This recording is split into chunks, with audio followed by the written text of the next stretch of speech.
Hi, I'm Bill O'Reilly. Thanks for watching us tonight. Where the campaign stands right now. That is the subject of this evening's Talking Points memo. ABC News poll, good news for Donald Trump, has him just 4 points behind Hillary Clinton. NBC News poll, not so good news. He's down by 11 in that one.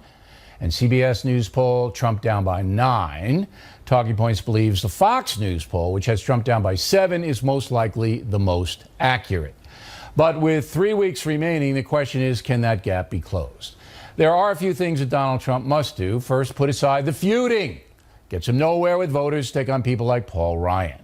Second, while he must defend himself against charges he believes are scurrilous, he should quickly dispatch those charges and hone in on 3 major themes. They are stagnant economy, illegal immigration, chaos overseas. Also, with the WikiLeaks stuff, Mr. Trump has plenty of ammo for Wednesday night's debate. As for Hillary Clinton, she's off the campaign trail this week, resting up for the debate in Las Vegas. That's smart. She's ahead. But she can't sit on her lead if the debate is won by Donald Trump. If the secretary dominates on Wednesday night, she's in. But if Trump hammers her, Mrs. Clinton will have to compete. Her best strategy in Vegas is to mostly ignore Trump and talk directly to the voters, trying to convince them she's not corrupt. Now, the big picture. It all pretty much comes down to 4 states: Florida, Ohio, North Carolina, Pennsylvania. Trump needs to take 3 out of those 4 and win the West, that is Nevada, Colorado, and the rest of the red states out there. There's no question that Hillary Clinton is better positioned right now. But again, things change fast in this terrible campaign. I say terrible because it's just one personal attack after another on both sides. And that has weakened both Trump and Hillary Clinton. I think the question becomes for her and for voters, is she going to be able to govern? You talk to lots of people who are her supporters, and they say, you know, she may be elected, but will be president. And part of this, she's got to kind of face, this isn't just about Trump, it's about her. Now, the polls show many Americans, perhaps most, are voting against rather than for one of the candidates. First time in my life that has happened. And that's a memo. Now for the top story reaction. Joining us from Washington, Charles Krauthammer. So, Charles, the recent polls say only about 10% of Americans are still persuadable. But with new smears every day on both sides, I'm not sure that statistic is valid. What say you? Well, it's hard to know exactly what it means to be persuadable. I think what's remarkable about the 2 candidates is how well known they are. You go back over the last few election cycles. Did anybody, were there a lot of people who knew about Romney before he ran, even John McCain, John Kerry? You go back and it is very unusual to have 2 candidates who are universally known, name recognition up there at 90%, have been around for a good 30 years. So opinions were formed going into the campaign. We have now been at it for a month and a half. They are out there. I don't think there's very much new. What is new, and I think the one thing that Trump can do, is the WikiLeaks stuff. That's new information coming out almost every other day. And it isn't enough to say that she's a crook or a liar or whatever, because look at what's in WikiLeaks.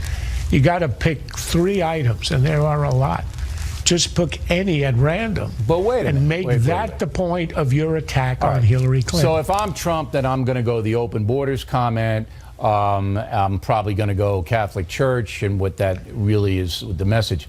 But most of the WikiLeaks stuff isn't about Hillary Clinton. It's about Podesta, the campaign manager, saying questionable things to the campaign staff, or the Clinton Foundation people saying questionable things to the State Department, and the State Department saying questionable things.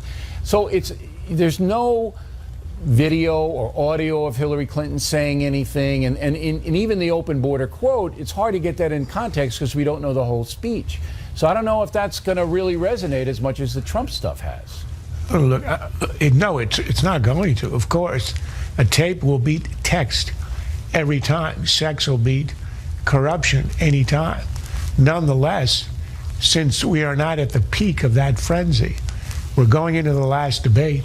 It doesn't matter if the overwhelming majority of the stuff in the WikiLeaks is about staff. You've got 90 minutes to talk about 10,000 emails. You only need 1 or 2 or 3 items having to do with Hillary. One of the most damaging is that she says you've got to have a public position and a private position.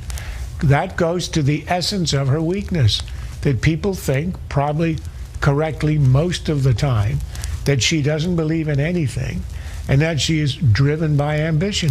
In the WikiLeaks release today or over the weekend, you see her scolding her speechwriters because they weren't able to crystallize what her campaign is about. And I think she suggested the 4 fights. It sounded like a slogan for the leadership of the Chinese Communist Party. They don't know what it's about because it really isn't about anything. Well, it's united, we're stronger, or we're stronger together, or what does that hope mean? and change. Let's go back to hope and change. That was a good one.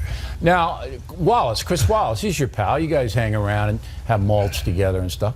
Wouldn't it be his job rather than Trump's job to bring the WikiLeaks stuff up and specifically say, you know, what'd you mean about the open border? What'd you mean about private and public? What did you mean? What'd you mean? And then hold her to account on that. Do you expect Wallace to do that?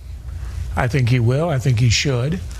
And I think that's what he ought to do with either candidate, to choose something they've said, make them defend it. What about the point of a debate? If you're going to do that with Trump, the point of a debate is to give it. All right, so you think he will, and so do I. I think he'll bring up the WikiLeaks stuff.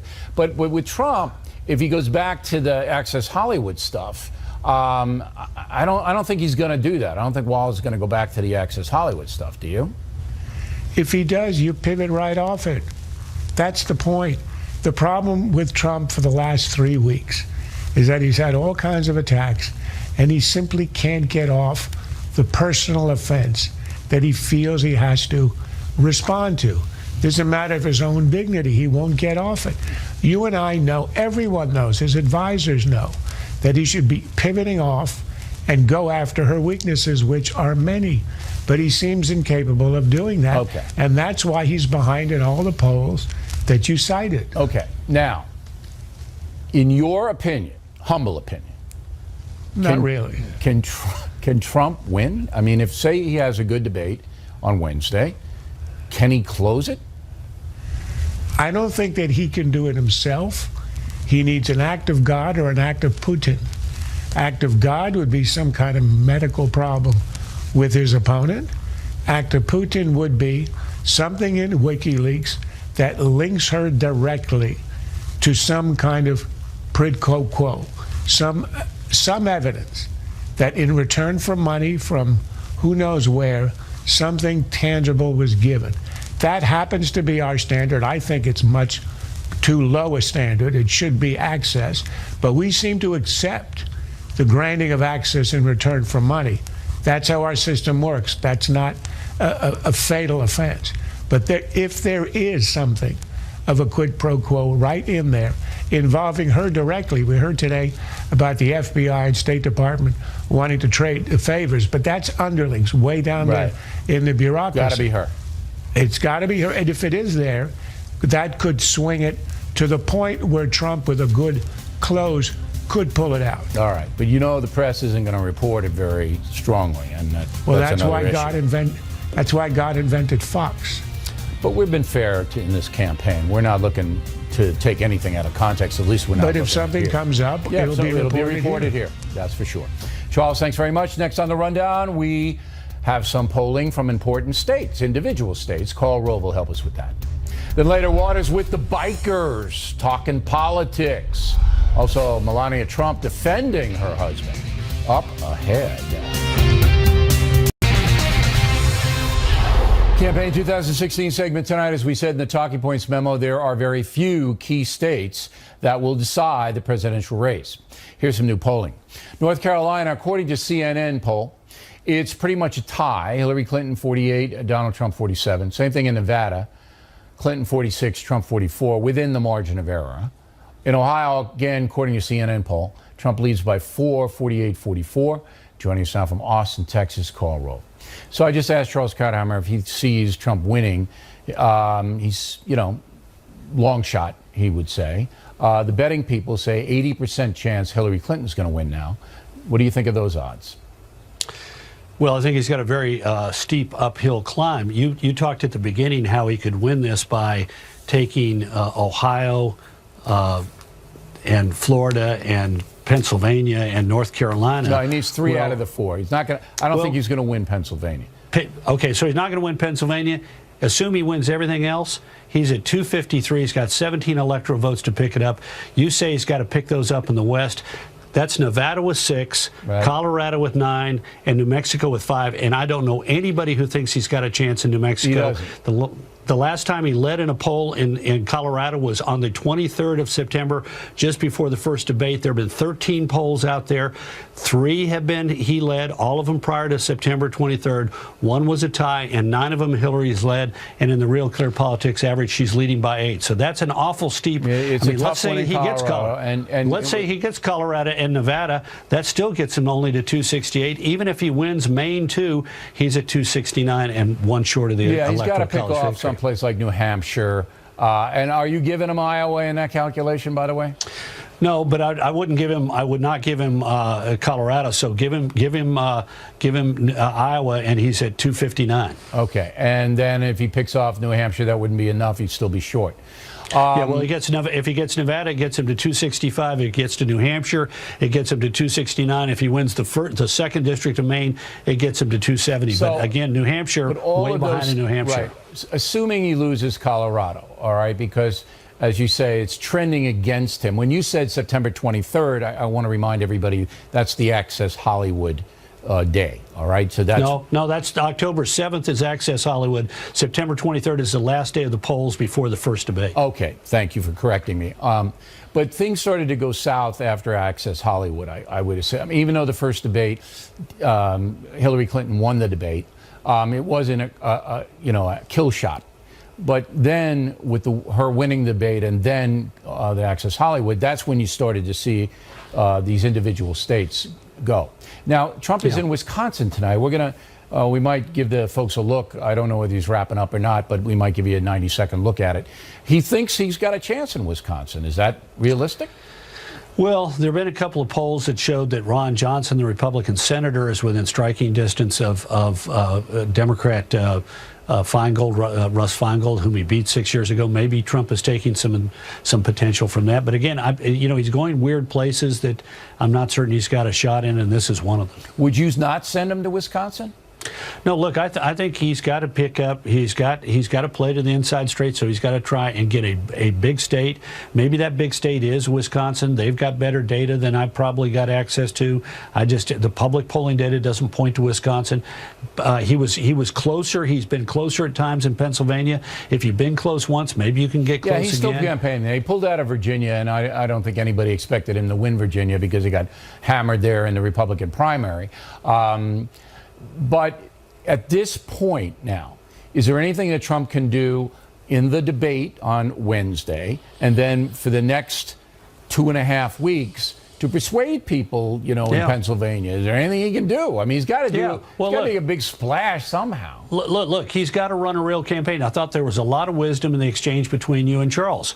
Both of you were, in your own way, saying that he has wasted time. I mean, think about it. We spent the week after the first debate. He spent that week talking about Miss Universe.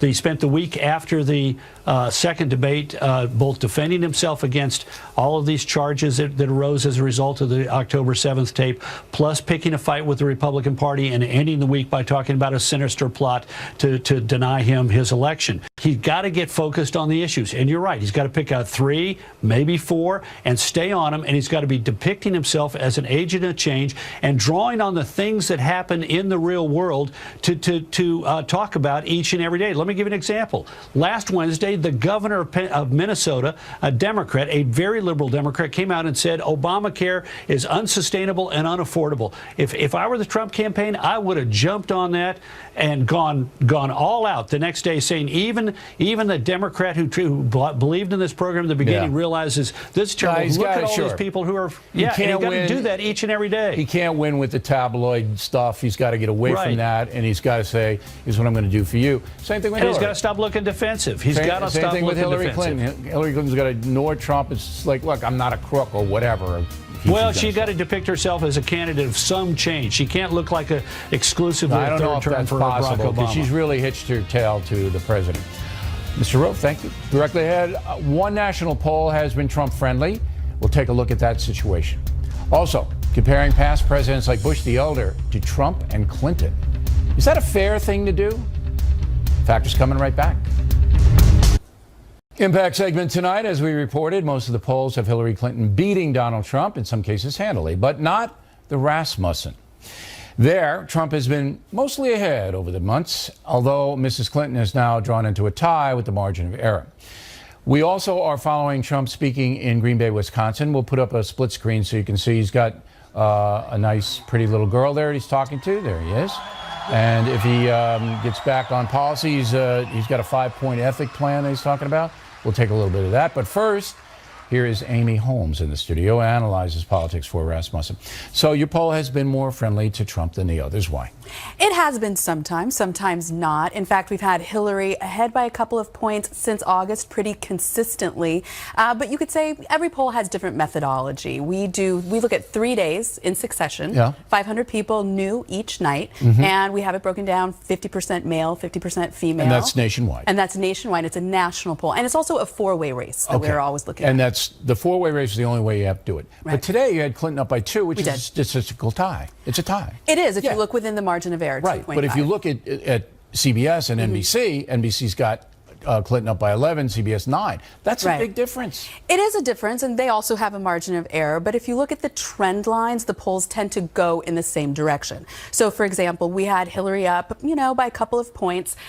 Then we had the big Access Hollywood story, and that was like dropping a grenade into the Trump campaign. And then we had her 7 points ahead of Mr. Trump, which is well beyond the margin of error. Then you have the debate, and the folks, settling in their impressions of that, and Trump started to creep up. But then, of course, more revelations. Something that we're finding at Rasmussen that is different in this election cycle is how sensitive voters are to headlines. And the headlines have not been great for Mr. Trump. So people are paying attention. Very close attention. And that raises a lot of questions about the power of the media. What headlines they choose and how those drive voters' perceptions. And the media knows it. The media absolutely knows it. And I'm sure that in the next 3 weeks we're going to see on both sides, mainly Trump. Right. All right, let's take a look at or listen to Mr. Trump out in Wisconsin. Build our depleted military and take care of our great veterans. We're going to support the men and women of law enforcement. We will again repeal and replace Obamacare. Here's one very important to Wisconsin. We will save our Second Amendment,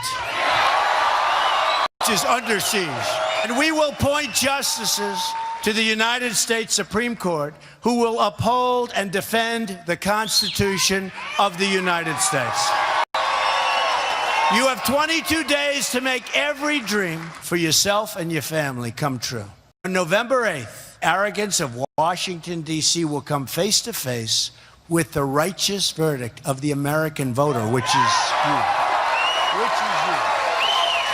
I'm going to fight for every citizen of every background, from every stretch of this nation. I'm going to fight for every child living in poverty. We have so much poverty in this country, which is so hard to believe. I'm going to fight for every mom who lost her child to illegal immigration and drugs and gang violence. I'm going to fight for every community whose jobs and dreams have been ripped out and shipped to other countries. So many. I'm going to fight for every person in this country who believes government should serve the people, not the donors and special interests. I'm going to fight to bring us all together as Americans. We live in a very divided country. We're not going to live in a divided country much longer. There's going to be spirit. We're going to get along. All right. I want to thank Amy Holmes from Rasmussen for being with us. The reason we took that is because that is an exact preview of what Donald Trump's going to say in the debate on Wednesday night. He's going to go Second Amendment. He's going to go Obamacare. He's going to go issues. That's why we took it for you. That's a preview. Plenty more ahead as the factor moves along this evening. Melania Trump speaking out, trying to convince women to vote for her husband. We'll show you some of that. Then Waters talking politics with the bikers. What do you want to see the next president of the United States do? Number one, not be a crook. Don't lie to us on a continual basis. Actually keep our money as opposed to... We hope you stay tuned for those reports. Personal Story segment tonight, Melania Trump giving some interviews, speaking with Ainsley Earhardt on Fox and Friends tomorrow morning. It is 3 weeks before the elections.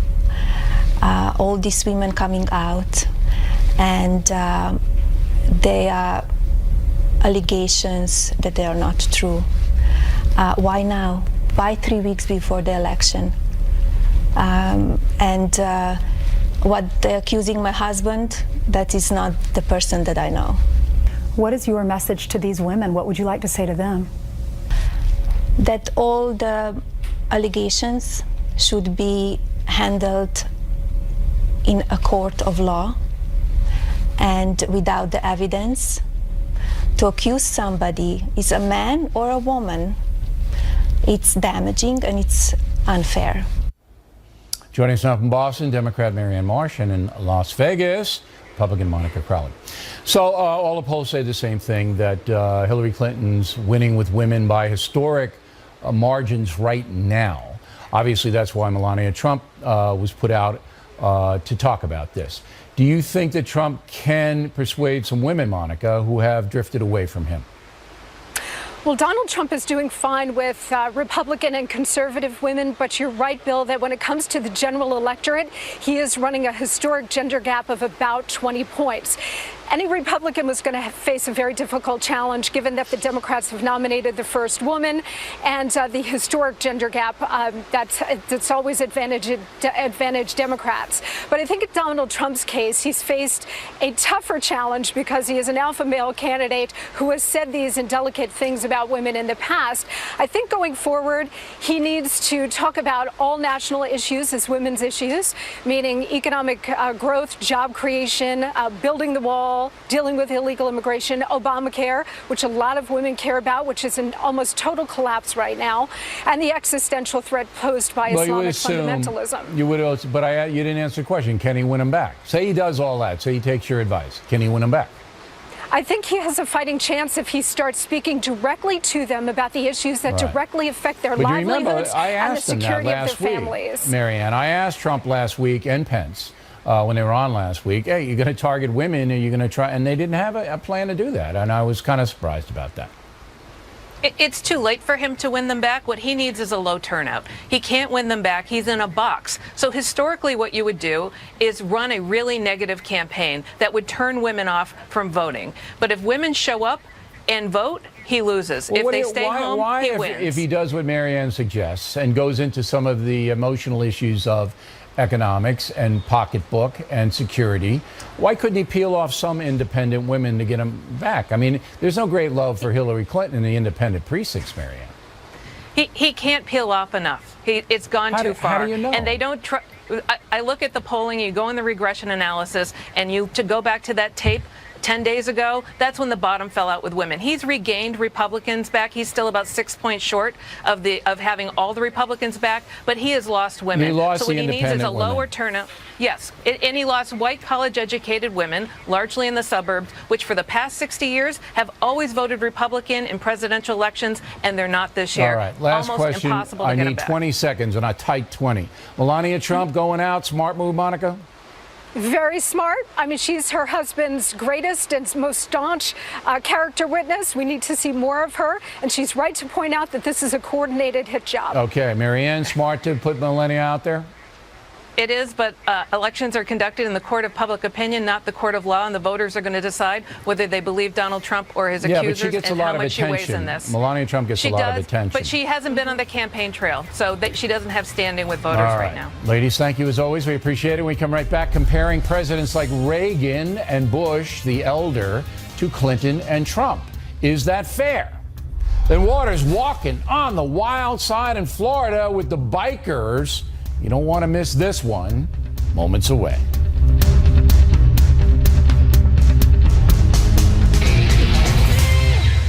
Thanks for staying with us. I'm Bill O'Reilly in the Factor Follow-Up segment tonight. I hope you saw the movie Killing Reagan last night. It was a great political drama. The highlight for me, who wrote the book, was the strength Ronald Reagan showed after he was almost assassinated. Most Americans have a deep respect for President Reagan.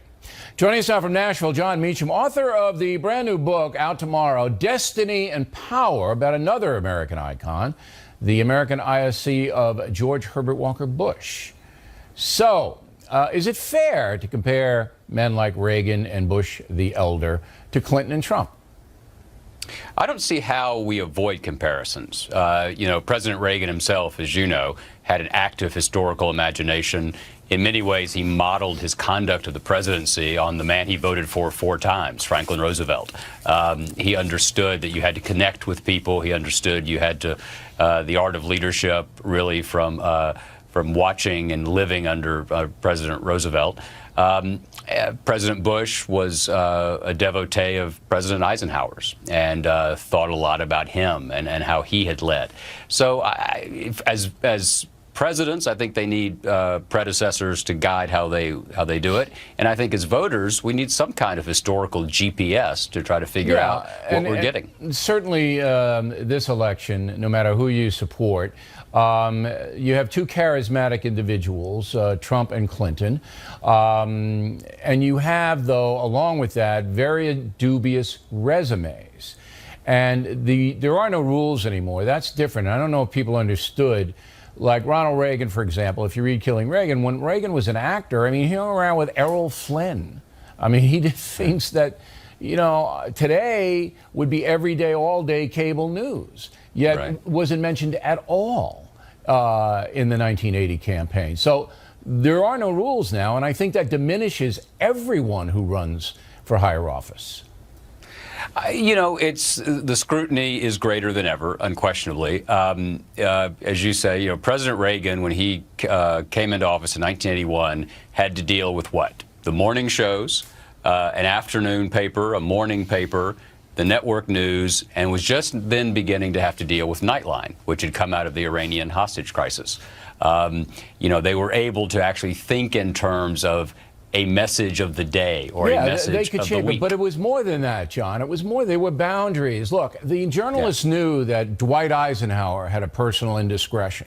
They knew JFK was a womanizer. They knew LBJ, Lyndon Johnson, was a womanizer. They knew all this, okay? But they didn't report it. It wasn't done. And now, not only do they report stuff like this, they seek it. They seek it out. It becomes the issue. Iran and ISIS don't stand a chance up against Access Hollywood. And that is the reality. Yeah. No, the tabloid culture has totally infected the political culture. There's no question about that. I think it's to some extent after Vietnam, after Watergate, you know this, you lived through it, right after that. No reporter ever wanted to get caught being the one who was credulous. And so they became, in many ways, overly cynical. There's been an overcorrection, to some extent, in the political culture to kick folks in the shins as much as possible. Now, there was a time in Bush the Elder's presidency where he was confronted by an NBC reporter named Stone Phillips. Right. Do you remember this? I did. And Stone Phillips went in there to ask him about rumors of a personal indiscretion. I'll never forget this because Phillips and I were contemporaries. And Bush the Elder looked at him and said, "Watch it." And that was the end of that. Yeah. That was the end of that. All right. These days, all day long.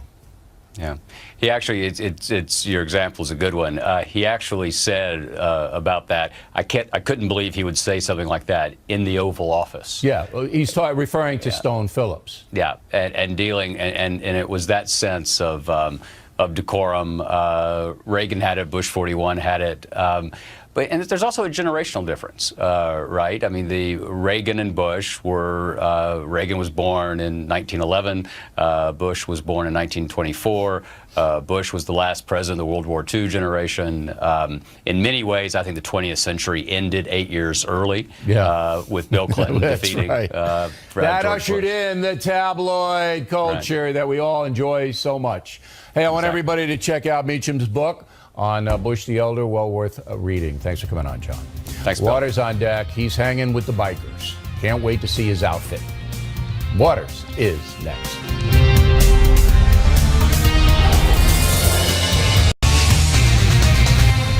Back in the book segment tonight, Waters World. You may have noticed we are sending Jesse Waters to unusual places to talk politics. That's because all voices are welcome here on The Factor. Keeping that in mind, Waters went to Daytona Beach, Florida to check out Biketoberfest. What's Biketoberfest all about? Biketoberfest is all about the bikes, the hot guys on bikes. Drinking and girls. In that particular order? Well, no, probably girls and then the drinking. Are you a real ladies' man? Yes, love the women. Where are all the girls around you right now? I fit in, right? Yeah, sort of. What am I doing wrong? The collar is... Just a little. Hold on. Wait. One of us had their own personal stylist, and one of us shoplifts from Fashion Bug. That's what I know. Bill O'Reilly. You think he'd survive down here? Damn right he would. He's a tough guy. Looking for a man named O'Reilly. Any advice for me here at Biketoberfest? Just follow the crowd, man. Where did all these people come from? Floating party. You guys are supporting Trump or Hillary? I'm not voting. Why? Felony conviction? No, just not interested in either of the candidates. I don't like either one. The hell with Hillary. I'm a Republican. You can't. If he don't win, I'm moving to Iran. That might be a bad decision. Are there any Hillary voters out here? I haven't seen one yet. What do you want to see the next president of the United States do? Win. He's got to win. Mr. Trump has got to win. What do you think the next president needs to do? Support the Second Amendment. Number one, not be a crook. Don't lie to us. Come to Daytona Biketoberfest, and Trump will.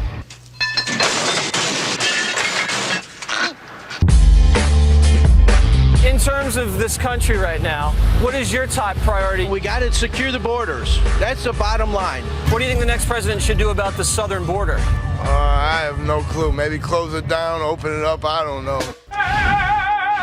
Fence it off with a 30-foot wall. Wall just got taller. Yes. Who's going to pay for it? Let Trump do it. He said he would. What do you want to see the next president do? The very first thing I want to see him do? You mean her? I'm just being humorous. What would you like to see our next president do? Legalize marijuana for one and take our country out of debt. What if we're so high we can't get out of debt? I don't think we could be that high. I get the munchies. Tax cuts would be great. Big time? Oh, yeah. I want health insurance, and I can't get it. I thought Obamacare was supposed to solve that problem. Obama.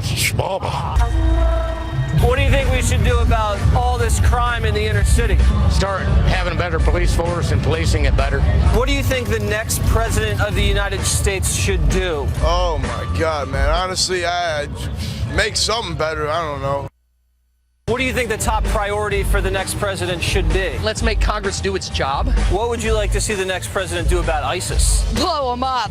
Get them out. Blow them right to hell and take the oil. Everything that my kid did over in that country, ISIS has took over. Have you ever been waterboarded? Waterboarded, like surfing and stuff? All I need are some tasty waves, cool buzz, and I'm fine.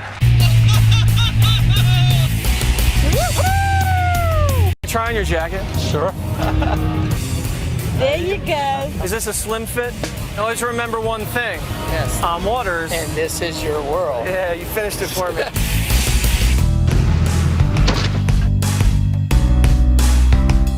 So here's Waters. I think Trump will carry Biketoberfest. By a landslide. Yeah, is that how you got it? I think so. No, the people who just don't care, there's a lot of them, right? They're into their hobbies and they zoom around. It's the fumes, I think, from the exhaust. Yeah. Maybe it's confusing people. There might be other fumes involved. I want to tell everybody that Waters may not be as lively as he usually is because he played football on Saturday, I'm right? still a little sore. Yeah. Great hands, though. How about those hands? They called me Odell Beckham. How many touchdowns did I throw you? I think you threw me 5. 5 touchdowns. 5 touchdowns. I looked like Eli Manning out You there. did. You did. You actually did look like him. You were wearing jeans and a tucked-in shirt. Yeah, I know. I'm old school. I tuck in the shirt, you know. Yeah. All right, there's Waters, and we will see you going to Vegas. I am. See you on Thursday for a little reaction Yes, to the you will. debate. That should be interesting. And now, fact or tip of the day, Arnold Palmer, a legend. There's something about him you might like to know. The tip, moments away. Dr. Tip of the Day, Arnold Palmer can teach us all something in a moment. But first, another amazing promotion on BillO'Reilly.com. Sign up or re-up your premium membership. Get Killing the Rising Sun or any of my other books free of charge. Also, Lise Wheel's new book, The Candidate, free. And a copy of the Constitution. What more can we do? 3 freebies for just signing up or re-up. Now to mail, Marcus Reichart of Vienna, Austria. Mr. O'Reilly, as a European interested in American politics, I agree with your talking points. This is a sad time for the voter. But you should also be self-critical about contributing to the polarized environment. Well, we tell the truth here, Marcus. If that's polarizing, so be it. You may have noticed that we don't endorse and we use few ideological zealots. We try to book the most honest people and let the chips fall. Elias Aisho, Sweden. I believe most American polls are oversampling Democrats. Why should we view them as reliable? It's a good question, Elias. We analyzed the polling from 2012 and found most were close to the final tally between Obama and Romney. That's what we found on an independent investigation. Now, this time around, the Trump people believe their supporters are not being polled to a great extent. Therein lies their hope. Victoria Baldwin, Parker, Chino, California. Our family just watched Killing Reagan, found it totally riveting. We believe it merits Emmy consideration. Well, we're hoping, Victoria. Killing Kennedy and Killing Jesus were nominated. I thought Tim Matheson was lights out as a president. Manny Reyes, Mountain View, California. What a great movie. Now I fully understand what happened the day Reagan was shot. Nancy Bond, Desdemona, Texas. I worked for the Reagans in the 60s and want to applaud the film for a truly excellent depiction. Mike Bennett, Vallejo, California. Bill, in light of your latest book, Killing the Rising Sun, do you think the younger generation of Americans are capable of defeating global aggression like those who fought in World War II? Excellent question, Mike. Those who freely join the military today are. We have the best armed forces in the world. But if a draft were reimposed, problems would occur. Americans grown soft. Those drafted in World War II were children of the Great Depression. Tough times make tough people. Wanda Begley, Fresno, California, had to search to find Killing the Rising Sun at the Costco here. It was under the table. Very unusual, Wanda. Costco is now the #1 biggest seller of my books in the country. They usually do a great job. And a very happy birthday to Margaret Burns, who lives in Cottonwood, Arizona. Margaret, 106 today. Way to go, Margaret. Wow. Finally, tonight, fact tip of the day, the legendary golfer Arnold Palmer recently passed, but left behind something important. The old school guy put down on paper some of the lessons he learned while achieving superstar status. A book called Arnold Palmer, A Life Well Played is a fascinating read. How he dealt with his daughter's cancer and his own cancer is a must-read part of the book. Factor tip of the day, check out A Life Well Played. And that is it for us tonight. Please check out the Fox News Factor website, different from BillO'Reilly.com. Also, we'd like you to spout off the Factor from anywhere in the world. O'Reilly at FoxNews.com. O'Reilly at FoxNews.com. Name and town if you wish to opine. Word of the day. Do not be indolent when writing to the Factor. Now, tomorrow I'll be on Colbert in support of Killing the Rising Sun. I don't just go over there for laughs and snacks. There's a reason. But I'll be on Colbert tonight. Tomorrow, okay, we have a great debate preview program scheduled for you. And as you know, anything can happen at any time.